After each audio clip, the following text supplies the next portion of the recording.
Your excellency, प्रधानमंत्री जी, दोनों देशों के डेलीगेट्स, मीडिया के सभी साथी, नमस्कार।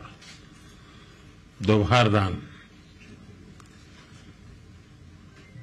जागरेब की इस ऐतिहासिक और मनमोहक धरती पर जिस उत्साह, आत्मीयता और स्नेह से मेरा स्वागत हुआ है, उसके लिए मैं प्रधानमंत्री जी और क्रोएशिया सरकार का हार्दिक आभार व्यक्त करता हूं।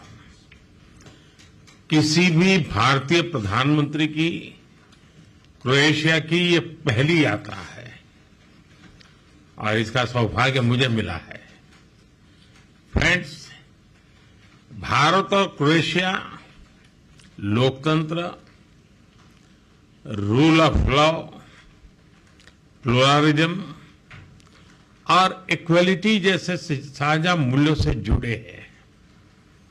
ये सुखद संयोग है कि पिछले वर्ष भारत के लोगों ने मुझे और क्रोएशिया के लोगों ने प्रधानमंत्री आंद्रे जी को लगातार तीसरी बार सेवा करने का अवसर दिया है।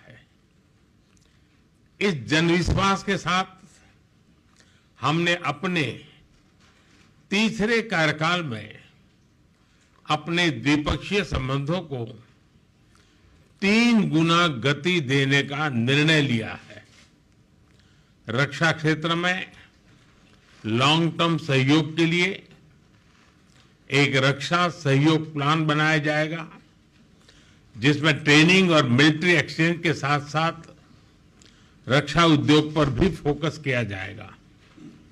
ऐसे बहुत से क्षेत्र हैं जहां हमारी अर्थव्यवस्थाएं एक दूसरे की पूरक हो सकती हैं।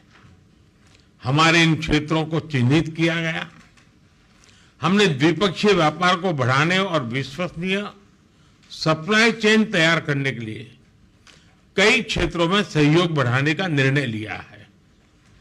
हम pharma, agriculture, information technology, clean technology, digital technology, renewable energy, semiconductor, ऐसे कई महत्वपूर्ण विषयों में सहयोग को बढ़ावा देंगे। शिप बिल्डिंग और साइबर सिक्योरिटी में सहयोग बढ़ाया जाएगा।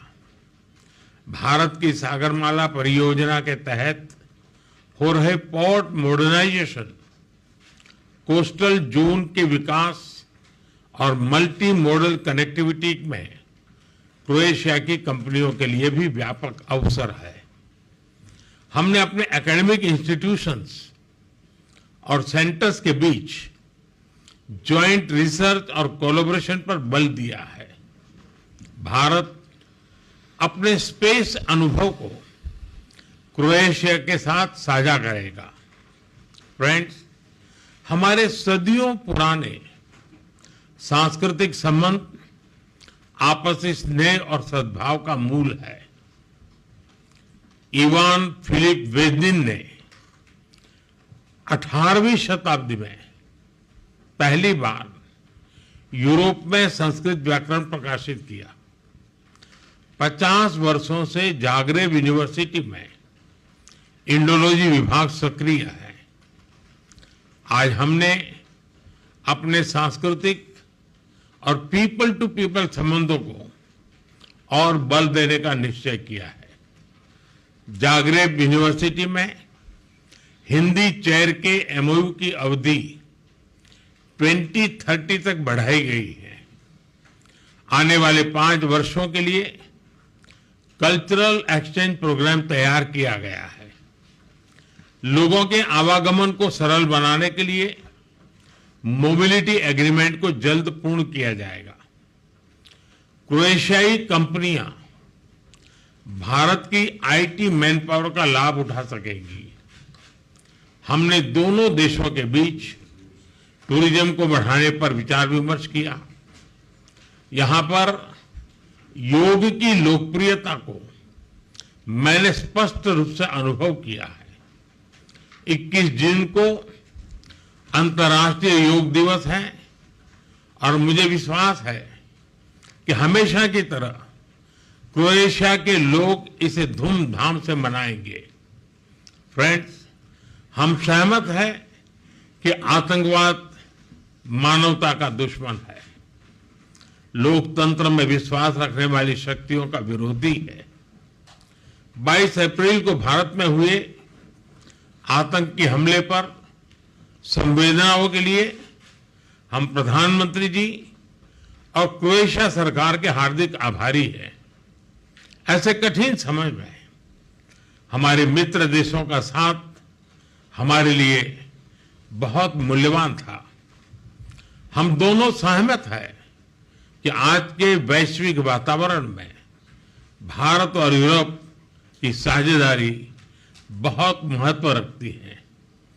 ईयू के साथ हमारी स्ट्रेटेजिक पार्टनरशिप को मजबूत करने में क्रोएशिया का समर्थन और सहयोग बहुत ही महत्वपूर्ण है। हम दोनों इस बात का समर्थन करते हैं कि यूरोप हो या एशिया, समस्याओं का समाधान रणभूमि से नहीं निकलता। डायलॉग और डिप्लोमेसी से ही वही एकमात्र रास्ता है। किसी भी देश की क्षेत्रीय अखंडता और संप्रभुता का सम्मान आवश्यक है। फ्रेंड्स, आज यहां बांसकी द्वारी में होना मेरे लिए एक विशेष पल है, जहां साक्सिनेस्की ने क्रोएशियन भाषा में अपना ऐतिहासिक भाषण दिया था। मुझे हिंदी में अपनी बात रखने में एक गर्व और सुकून का अनुभव हो रहा है। उन्होंने सही कहा था, भाषा एक पुल है और आज हम उसे मजबूती दे रहे हैं।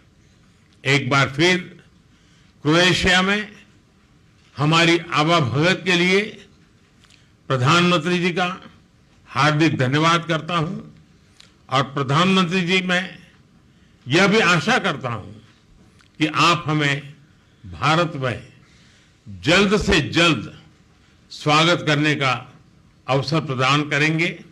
आप सबका बहुत बहुत धन्यवाद।